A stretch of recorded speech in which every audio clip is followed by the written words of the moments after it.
हम माँ बानी, धरती माँ। हैग्रीव के दुर्भाग्य खाली ई नहीं खे कि ऊ भगवान विष्णु के आप्त वचन के ज्ञान के बंदी बनवले बा। ओकर वास्तविक दुर्भाग्य ई बा कि ऊ ज्ञान के अपना निकट पाके भी ज्ञान से कौनो लाभ नहीं के उठा पा रहल। ज्ञान से द्वेष करके केहू स्वयं ज्ञानी ना बन सकेला। और ई तो हर युग में होखी कि कौनो ना कौनो वर्ग ज्ञान के मार्ग रोके के प्रयत्न करी, ऊ ज्ञान और ज्ञानी से घृणा करी, बाकी स्वयं आपन मस्तिष्क के अज्ञान के अंधकार में डूबल रहल दे। और जब ऐसन होखी तब दैवीय शक्ति ओके कौनो ना कौनो रूप में दंडित अवश्य करी। भगवान विष्णु के भी इहे अभियान बा। हे प्रभु, अब का होखी? रउआ का करब? ब्रह्मापुत्र मनु के का होखी? दानव हैग्रीव राउर ज्ञान के नष्ट करे पे तुलल बा और भगवान शिव पृथ्वी के जलमग्न करे के निर्णय ले लिहल बाड़े। अब उहे होखी देवी जौन हमार वचन बा। हम वचनबद्ध बानी कि जब भी कोनो शक्ति मानवता खातिर संकट बनी तो हम ओके अवश्य रोकब। जौन प्रकार सूर्य आपन तेज बांटल ना छोड़ सकेला, जौन प्रकार एगो दीपक आपन प्रकाश फैलावल ना छोड़ सकेला, ओही प्रकार हम भी आपन वचन से मुख ना मोड़ सकेनी देवी। अब हमार प्रथम अवतार के समय आ गइल बा देवी। मत्स्य अवतार। परित्राणाय साधूनाम विनाशाय च दुष्कृताम धर्म संस्थापनार्थाय संभवामि युगे युगे। मत्स्य अवतार? हाँ देवी, हम मत्स्य के रूप धारण करके पृथ्वी लोक पर जाए। रउआ पृथ्वी लोक जाए? हाँ महादेवी। और हमार का होगी? जब से रउआ हमार रचना कैले बानी, हम राउर बिना एक पल भी नहीं खी रहल। रउए तो कहेनी कि हम राउर अर्धांगिनी बानी। राउर बाया भुजा में हमार वास बा, वामांगी बानी हम राउर। और रउआ हमके ही छोड़ के जाए की बात कर रहल बानी? हे कमल नयन, हम पे दया करी। एक क्षण भी हम रउआ से दूर ना रह सकेनी। हे सर्वश्रेष्ठ, हे नारायण, राउर लक्ष्मी रउआ से दूर ना रह पाई। दूर तो हम भी ना रह सकेनी रउआ से महादेवी। आपन विष्णु रूप पावत ही हम राउर रचना कैले रानी, तो हम रउआ से दूर कैसे रह सकेनी? भला पुष्प से सुगंध और सागर से लहर दूर रह सकेले? हमनी के एकाकार होखे के समय आ चुकल बा देवी।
हम माँ बानी, धरती माँ। हम जानत रहनी कि मानव कल्याण खातिर, आपन आप्त वचन की रक्षा खातिर हमार दीन दयाल भगवान श्री विष्णु हमार आंगन के अवश्य पावन करी हैं। और यही भइल। वासुदेव मछली के रूप धारण करके आपन पहला अवतार लेले। किंतु दूगो समस्या रहल। पहली ई कि ब्रह्मा के कहे से भगवान शिव धरती के जलमग्न करे के निर्णय ले लिहल बाड़े। और दूसर ई कि ब्रह्मापुत्र मनु मानव के रक्षा करे के ठान ले रहले। मनु वृद्ध हो चुकल रहल, बाकी उनकर मन में मानव कल्याण के इच्छा अब भी प्रबल रहल। उ आमरण व्रत कर रखले रहले। उनकर पत्नी शतरूपा के ब्रह्मा के आशीर्वाद रहल कि समय उनकर जीवन के कभो प्रभावित ना करी। उ अब भी युवती रहली, किंतु एगो सती की भांति आपन पति की सेवा में तत्पर रहली।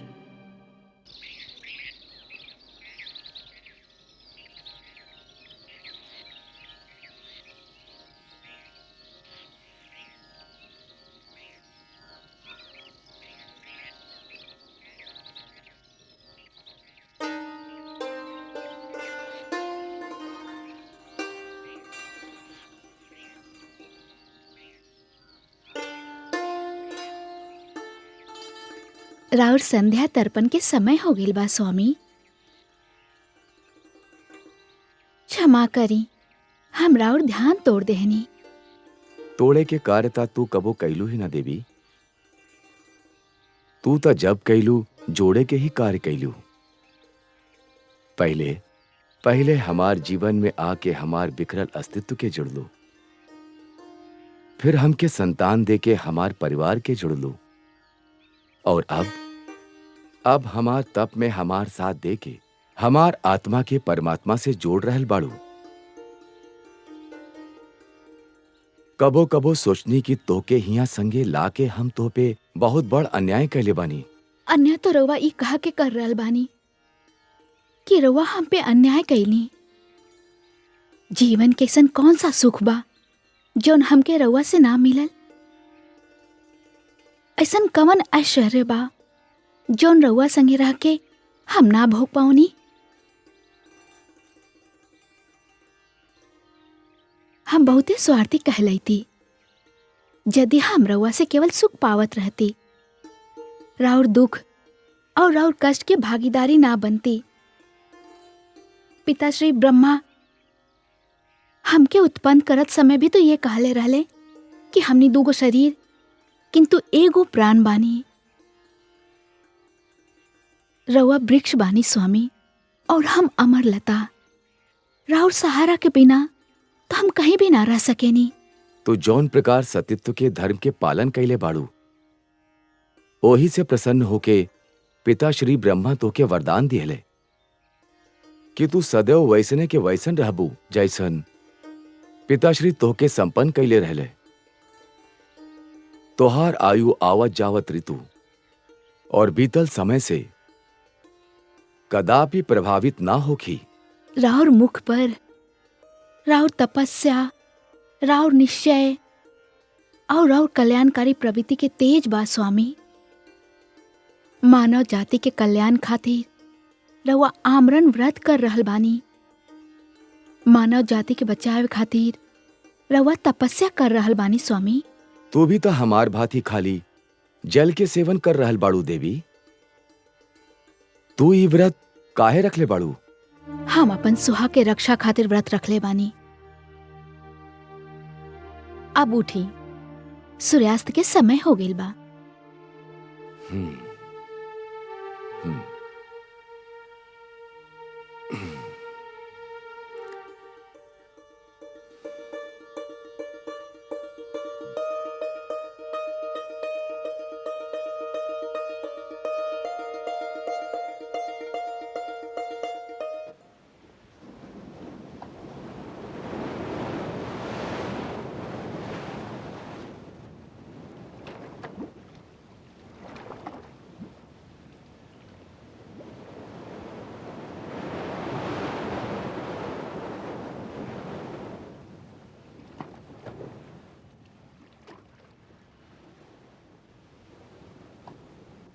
ओम हिरण्यवर्णाम हरिण्येम स्वर्णचित्रजाम चंद्राम हिरण्मयीम लक्ष्मीं जातवेदो महावा।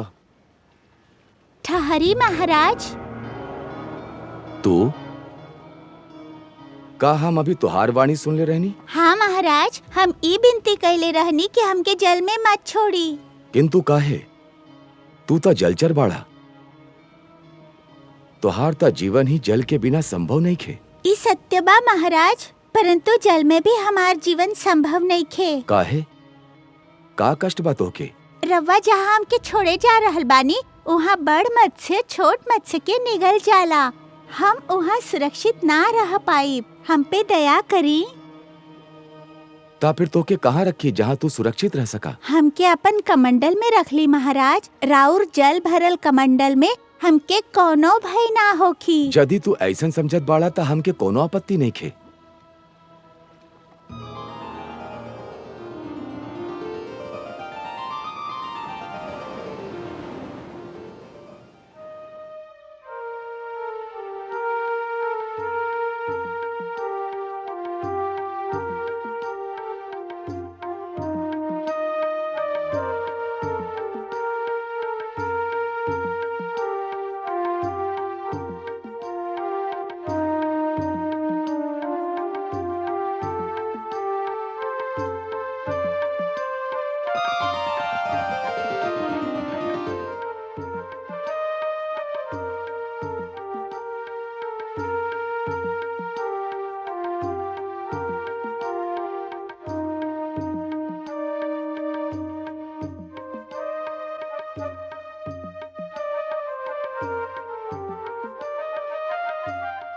ना देवी ना, जल मत फेंकिया।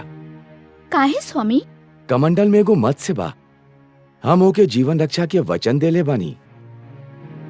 ई तो एगो छोटा सा मछली बिया। हम्म, ई रउआ बहुत अच्छा कहनी जौन हमके बता देहनी, ना तो एकर प्राण चल जाइत।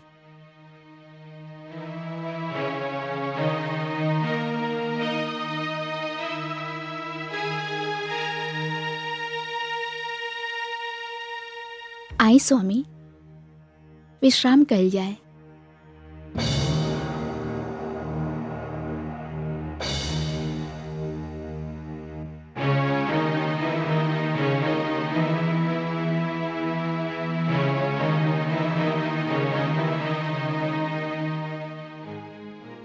हे दानवराज, रउआ हमनी के मुक्त कर दी। रउआ हमनी के छोड़ देहनी तो भगवान विष्णु रउआ से बहुते प्रसन्न होखिए।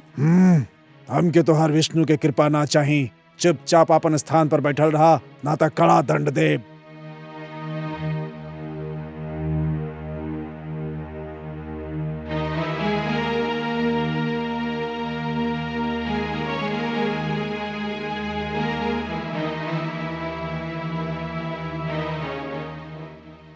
के बाड़ा ये सुंदर बालक, इनके के बंदी बनवले बा?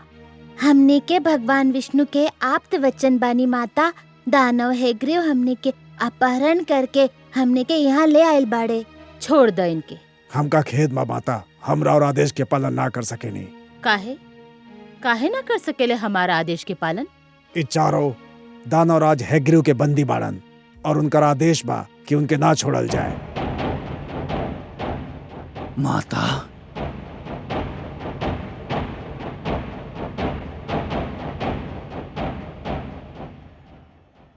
पुत्र, ए बेचारा सबके काहे बंदी बना के रखले बड़ा?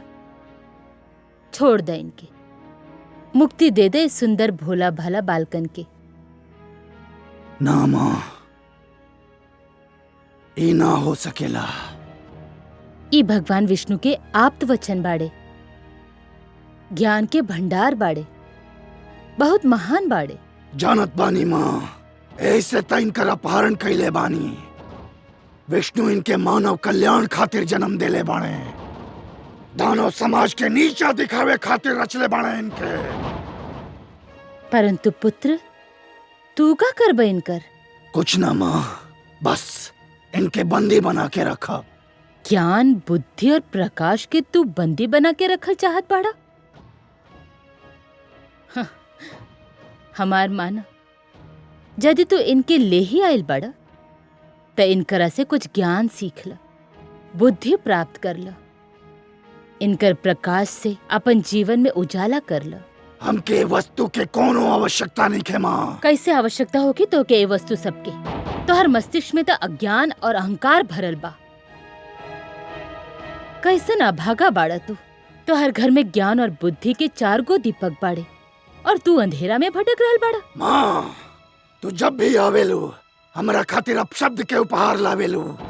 कैसन माता बाड़ू तू? कैसन माता बानी हम? एगो अभागन माता बानी हम। और कैसन माता बानी हम? हम ऐसन माता बानी जेकर ओकर संतान एक पल भी सुख ना देहलस। तू चाहत का बाड़ू माँ? हम चाहत बानी कि तू इनके मुक्त कर द। ना करब। तो फिर हम ले जाएब इनके अपना संगे। ना ले जाए देव। हम देखत बानी के रोकत बा हमके। हम रोकब इनके।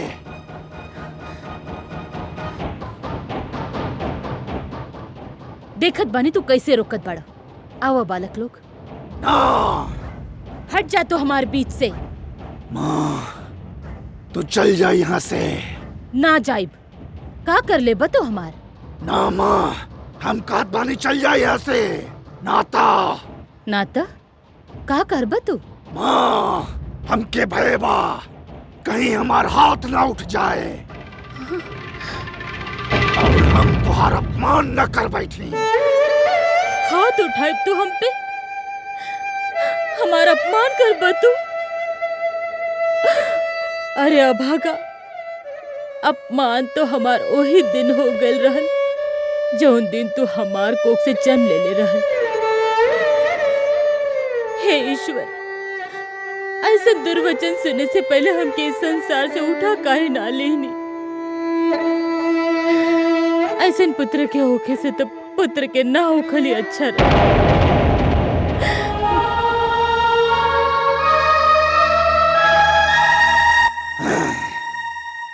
अब तू लोग यदि केहू से सहायता मंगला अथवा मांगे के चेष्टा कैला तो हम तू सबके नष्ट कर दे।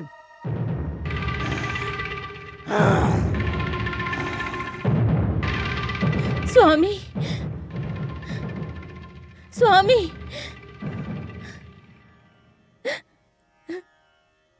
स्वामी,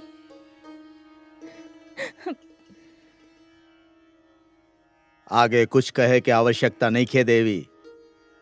हम राउरी दशा देख के जान गेल बानी कि रउआ अपन पुत्र हैग्रीव से मिल के आ रहल बानी। हाँ स्वामी, किंतु आज तो वो अयोग्यता के सारा सीमा पार कर देलस।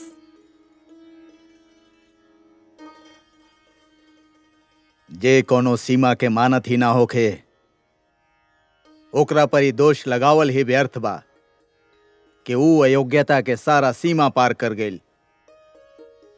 फिर भी का कैले बाऊ? वो भगवान विष्णु के आप तो वचन 4 वेद सबके बंदी बना के रख ले बा।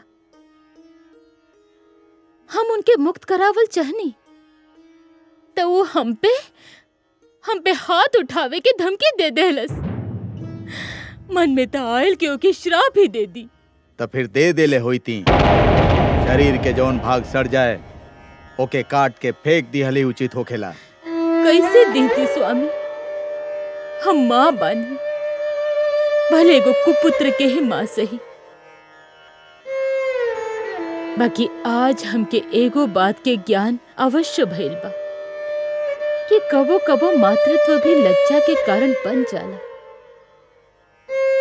आज पहला बार हम बहुत लज्जित बानी कि हम ऐसे पुत्र के माँ बानी। हम ओके आपन कोख से जन्म दे के पछता रहल बानी। पश्चाताप यदि भूल के मूल्य चुका सकित तो विश्वास करी हमरा और पश्चाताप के संगे आपन पश्चाताप भी जोड़ देती। परंतु जौना प्रकार वर्षा ऋतु बीत गईला पर बीज बोए से कोनो लाभ ना होखेला, वही प्रकार हमनी के पश्चाताप कैल भी व्यर्थ बा। कैसे न भागन बानी हम। जानत बानी कि हग्रीव के ये दुष्कर्म के का परिणाम होखी, फिर भी कुछ ना कर सकेनी। कुछ ना। शांत हो जाइए। सब कुछ भगवान विष्णु पर छोड़ दी। वो जौन भी करी हैं उचित ही होगी, न्याय के अनुकूल होगी। शांत हो जाइए।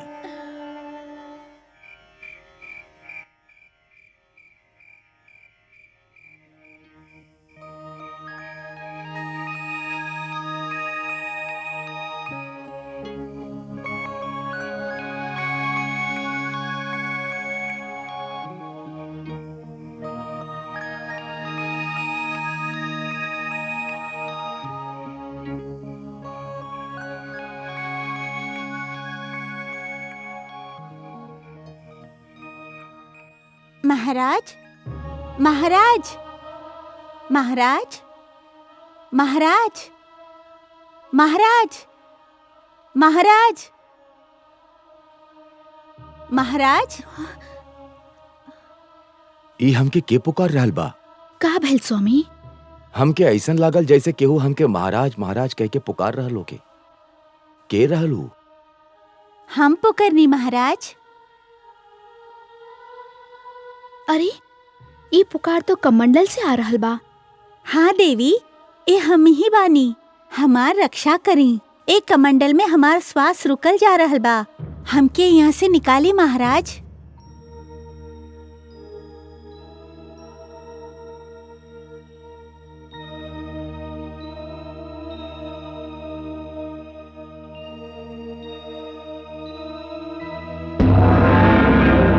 अरे मत्स्य के आकार तक कमंडल के बराबर हो गई बा।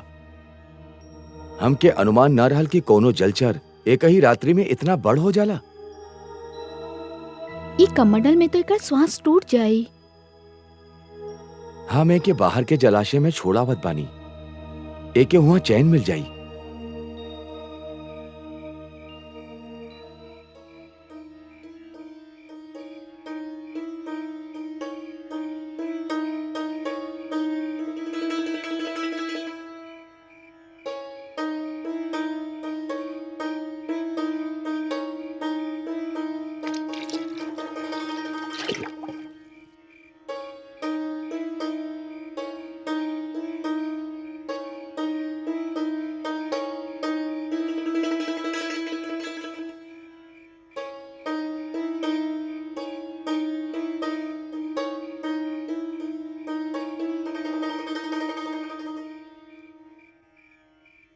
महाराज,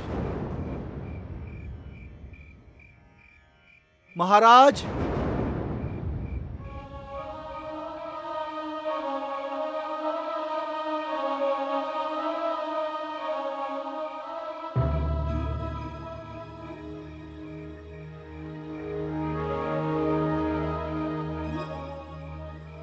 एकर आकार ता इतना शीघ्रता से बढ़ रहल बा कि हम आश्चर्यचकित रह गइल बानी।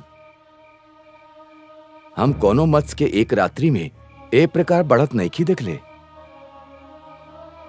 स्वामी, ई का मत्स्य बा?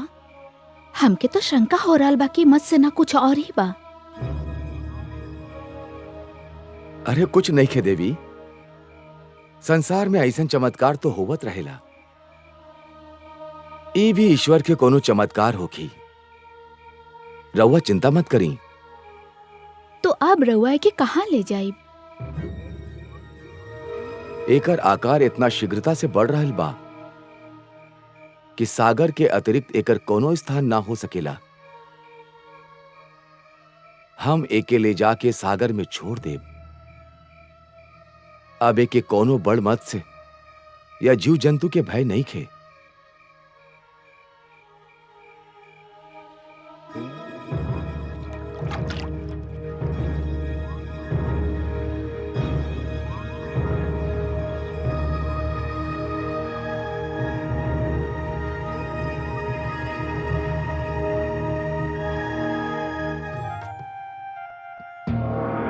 नारायण नारायण। प्रणाम पिताश्री, बारंबार प्रणाम। आयुष्मान भवा। आवा पुत्र, उचित समय पर आयल बाड़ा। तो के ज्ञात बा की सृष्टि में का होखे वाला बा? हाँ पिताश्री, हमके ज्ञात बा कि सृष्टि में का होखे वाला बा, और हमके ये भी ज्ञात बा कि सृष्टि में जौन होखे वाला बा उ राउर परामर्श के ही परिणाम बा। तू सत्य कह रहल बाड़ा पुत्र, परंतु सृष्टि के प्रति हमार मन में प्रेम भी त बा। स्वाभाविक बा पिताश्री, नितांत स्वाभाविक बा। रउआ सृष्टि के रचयिता बानी। सृष्टि राउर रचना बा और रचयिता के अपन रचना से प्रेम होखल स्वाभाविक बा। फिर हमार चिंता भी त स्वाभाविक बा। बा पिताश्री, राउर चिंता स्वाभाविक बा, किंतु पिताश्री धरती के विनाश नइखे हो रहल। धरती केवल जलमग्न हो रहल बिया, और वो भी ऐसे कि वो स्वच्छ हो जाए। पिताश्री, हर युग में धरती के स्वयं अपने आप के स्वच्छ करे के होखी। पट्टी पर जब कोनो नया लेख लिखल जाला तब पुराना लेख के पोंछे के ही पड़ेला। सूर्य के प्रकाश समेटे खातिर आकाश के चांद तारा के चादर लपेटे के ही पड़ेला। धरती के महान आदर्शन खातिर तैयार करे के उद्देश्य से मानव जाति के कर्तव्य बनेला कि उ संकुचित विचारधारा के हटा देवे। यदि कार्य मानव स्वयं कर लेवे तो देवता लोग के हस्तक्षेप करे के कोनो आवश्यकता नहीं है।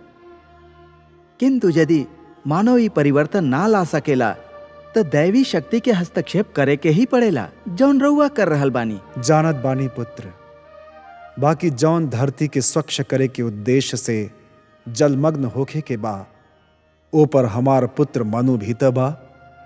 हमके चिंता बा कि मनु के का होखी। ओ तब भ्राता मनु के चिंता रउआ के व्याकुल कर रख ले बा। प्राणी के रचना करत करत रउआ स्वयं मोहग्रस्त हो गई नी। नारायण नारायण। पिताश्री, मल्ली की पुत्र मोह के भावना के नकारल ना जा सकेला, बड़ा स्वाभाविक सा बात बाई। किंतु पिताश्री, पुत्र मोह तो एगो दुर्बलता के लक्षण है।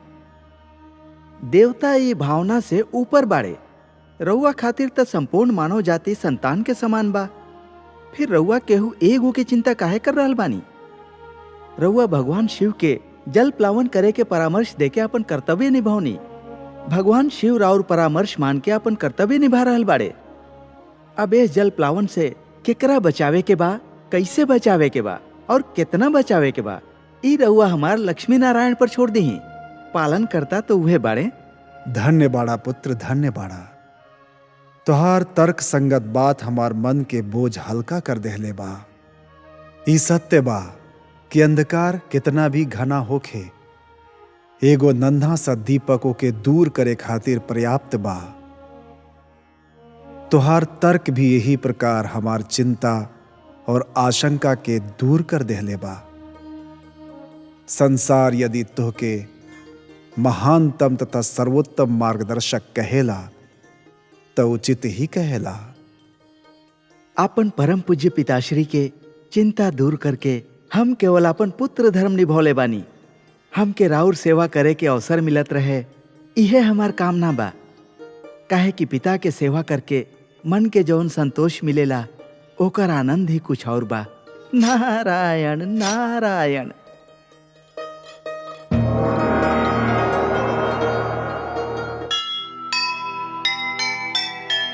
अपना धर्म निभाइए, ममता से मुख मोड़। नारायण के हाथ है जग रक्षा की डोर। चिंता मुक्त हुए पिता, ज्ञानी का सुन ज्ञान। नारद जैसे पुत्र पर क्यों न करे अभिमान, क्यों न करे अभिमान।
का हो रहल बा भगवान?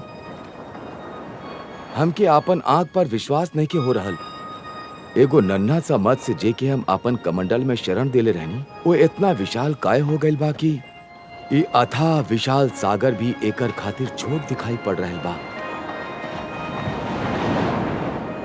ई कैसन लीला बा? ई साधारण मत्स्य ना हो सकेला। हमके बताई रउआ के बानी? हम राउर दर्शन खातिर व्याकुल बानी। हमके दर्शन दीही प्रभु।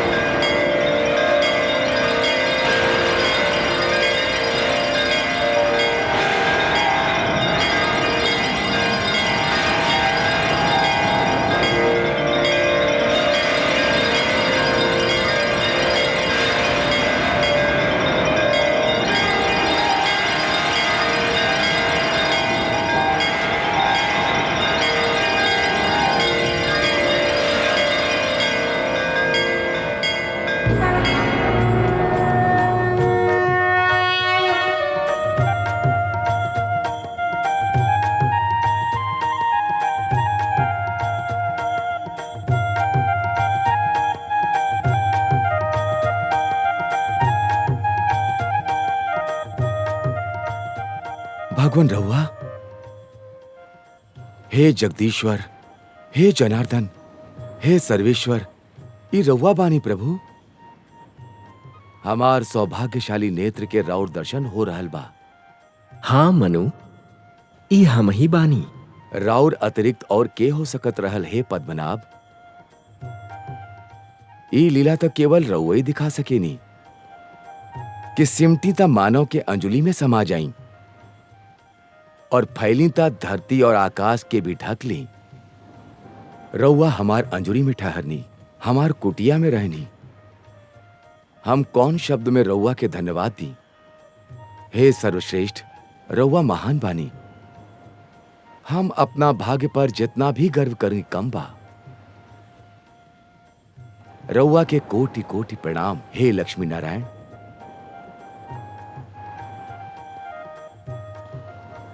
बाकी क्षीर सागर के छोड़ के धरती पर आके ओके पावन करे के का भेद बा दीनदयाल?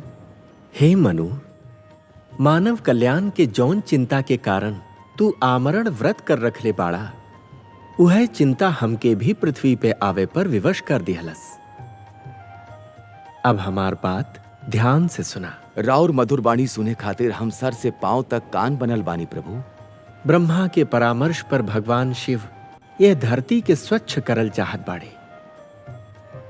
वो धरती के जलमग्न करे के निर्णय ले बाड़े। आवे वाला अमावस्या के आकाश से ऐसन वज्रपात होखी कि कान के ध्वनि ना सुनाई दी। ऐसन वर्षा होखी मनु कि लागी कि आकाश में जैसे छेद हो गई। जल के एगो रेला आई और ई धरती गहरा जल में डूब जाई। हम तो के डूबे से बचावे चाहता नहीं मनु। हम राउर कृपा और अनुकंपा के कैसे धन्यवाद दी? परंतु हे जगदीश्वर, जब समस्त धरती ही डूब जाई, मानव जाति ही नष्ट हो जाई, ता हम अकेल बच के का करब? हे मनु, जीवन मानव से महांतर बा। मानव के मृत्यु आ सकेला, परंतु जीवन कबो ना मरेला।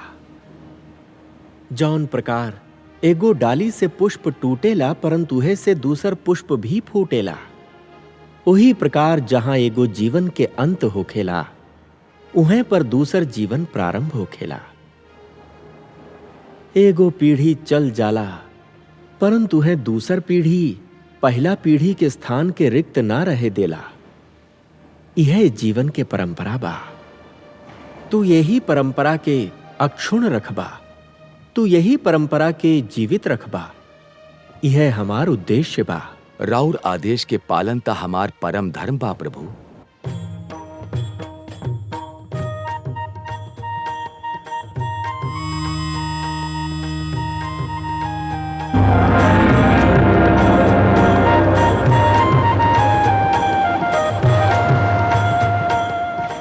मनु, जल प्लावन के समय तू आपन पत्नी शत्रुपा के संगे ए नौका पर सवार हो जइहा।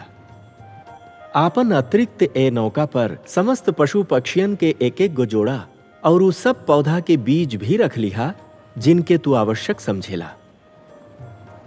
हम मत्स्य के रूप में आइब, तू ये नौका के हमार सींग से बांध दिहा। हम तोहार नौका के सुमेरु पर्वत पर ले जाइब, जहां पहुंच के तोहके एगो नवीन जीवन के निर्माण करे के होखी, एगो नया मानव के जन्म देवे के होखी। जौन आदेश प्रभु। हम राउर आदेश के अक्षरशः पालन करब।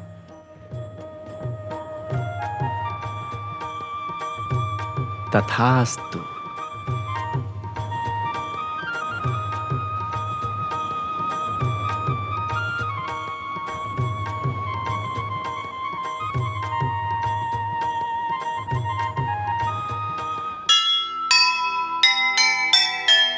जैसे चले महान जन वैसे चले समाज, वैसी बन जाए प्रजा जैसा होगा राज। टूटी अगर परंपरा टूटेंगे आदर्श, दुख ही दुख छा जाएंगे, मिट जाएंगे हर्ष, मिट जाएंगे हर्ष। विष्णुपुरा विष्णुपुरा विष्णुपुरा प्रगटे कब तीन लोक, जन्म मृत्यु हर्ष शोक, पृथ्वी जल वायु गगन, प्रगटे कब ज्योत अगन। इस पुराण में है निहित जप तप और योग ध्यान। विष्णु पुराण